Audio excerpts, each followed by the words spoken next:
he loved me very well for 50 years. And to love and be loved is the greatest blessing that the Lord gives us, I believe.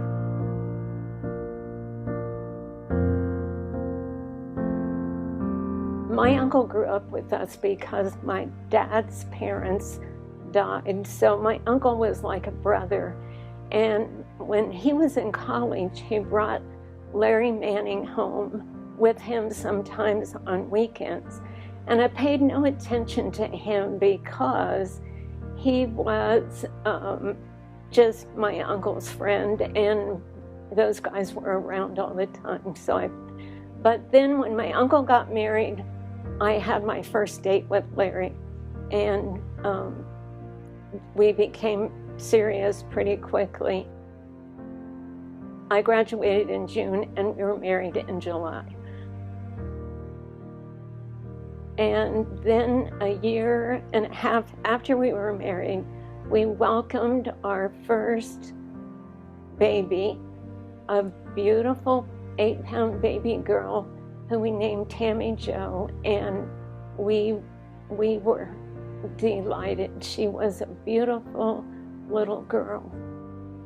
When she was 3 weeks old, I noticed that she was like sort of catching her breath. So I took her to the doctor, and she went immediately to the hospital, and they sent her, and I went with her to Riley in Indianapolis, and we found out that she had a birth defect, a heart defect, that by the end of that day, she lost her life. When you lose a child, it changes you, I think. I really had to dig deep in my faith, and I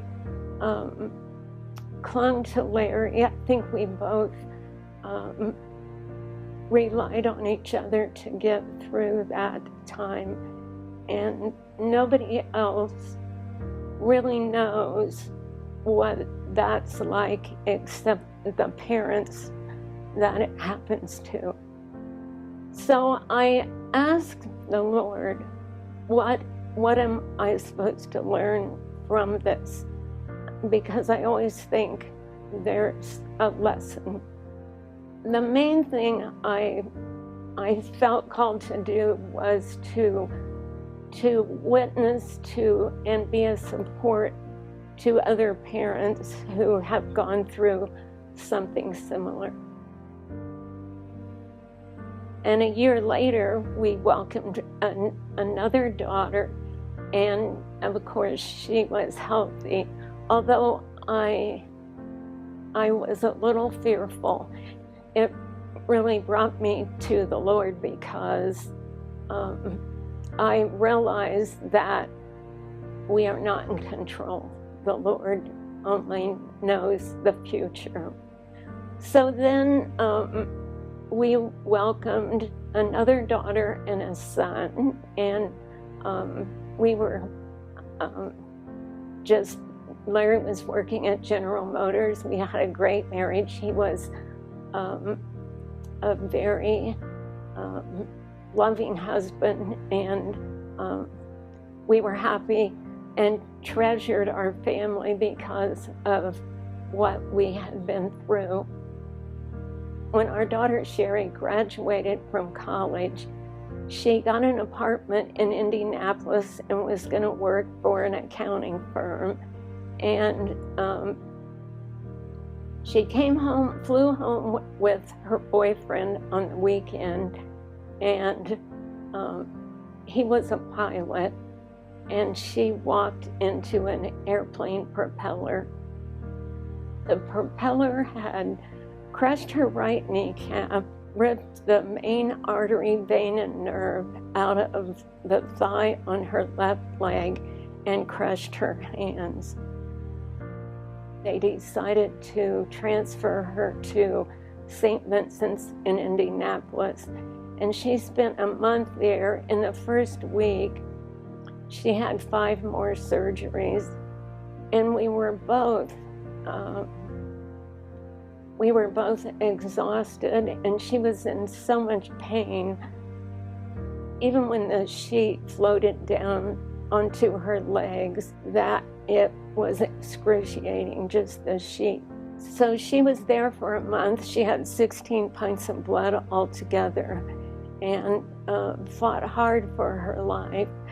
And I kept the faith and believed that she would be okay until about the 5th surgery, and then I just fell apart and cried unto the Lord and said, if it is your will, then take her. But thankfully that didn't happen. People were praying for us all over the world, which you feel that. And after a month at St. Vincent, she came home and for recovery. In the summer, she married the pilot and has, in spite of everything, been able to have 3 healthy children. So the Lord again was there and held us up during that whole difficult time. We raised our kids into adulthood, and finally it was time for Larry to retire. And he so enjoyed retirement. He did Habitat for Humanity, and if there was something anybody needed, he was there to do it, and was very focused on just using those retirement years to help other people. And he loved me very well for 50 years. And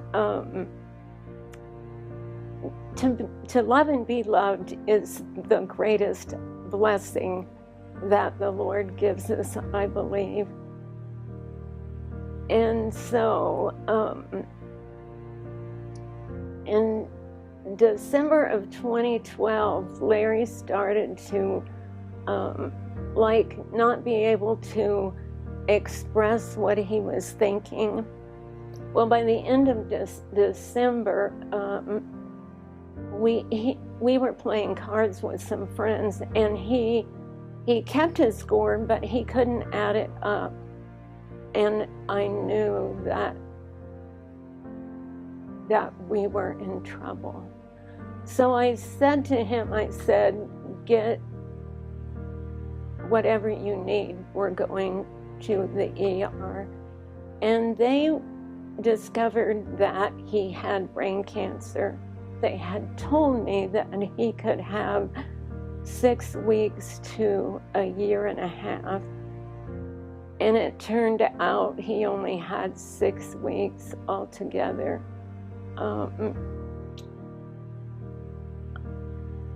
I was a little bit in denial that he could die, because I guess I just couldn't face it, because he was always my rock. And when someone loves you really well, it's hard to not have that. But of course he did die from the brain cancer, and I still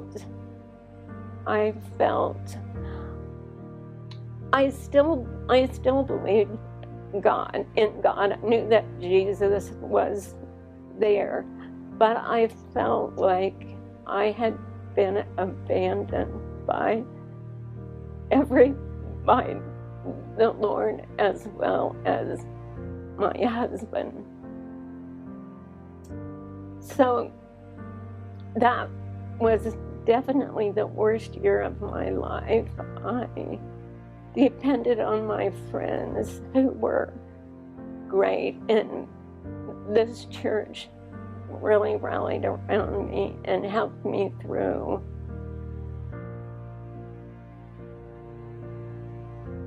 I still miss him every day, but I focus on the life that the Lord has for me, what He has. I know He has a plan for my life, and I want to know Him and to know what His plan is, and be ready to do whatever He calls me to do.